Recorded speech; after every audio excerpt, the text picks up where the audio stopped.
กองประชุมดังกล่าวได้จัดขึ้นในวันที่2ตุลา2025ที่กระทรวงป้องกันประเทศโดยการเป็นประธานของสหายพลจัตวากงทองสุขวงศ์หองหัวหน้ากรมใหญ่เสนาธิการกองทัพหัวหน้ากองเลขาสวยเวียกคณะอนุกรรมการป้องกันชาติป้องกันความสงบและรักษาสุขภาพเพื่อก้าเกียมพิธีเฉลิมฉลอง3วันประวัติศาสตร์และจัดตั้งกองกำลังสวนสนามมีบรรดาคณะอนุกรรมการจากกระทรวงองค์การจัดตั้งภาครัฐพร้อมด้วยภาคส่วนที่เกี่ยวข้องเข้าร่วม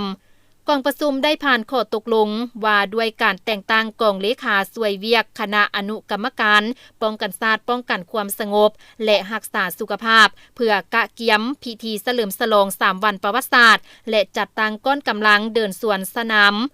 ข้อตกลงว่าด้วยการแต่งตั้งคณะรับผิดชอบสีนำก้อนกำลังสวนสนามและสถานที่พามไซ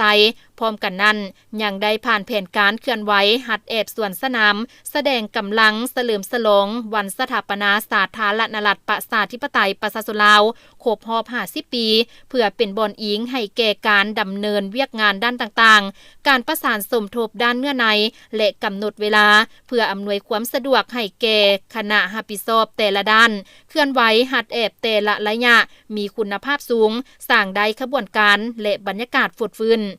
โอกาสนี้สหายพลจัตวากงทองสุขวงศ์หองหัวหน้ากรมใหญ่เสนาธิการกองทัพได้มีคำเห็นโอ้ลมแลกเปลี่ยนและให้ทิศซี่น้ำลายปัญหาที่สำคัญพร้อมทางเน้นนักให้แต่ละภาคส่วนสืบต่อก้าเกียมความพร้อมในทุกด้านเป็นต้นแม่นด้านเนื้อในสถานที่ฝึกซ้อมสถานที่จัดพิธีพามไซพาหนะวัตถุอุปกรณ์หับไส้ยาปัวพยาธิตามฤดูกาลไปเนื้อในค้ำขวัญ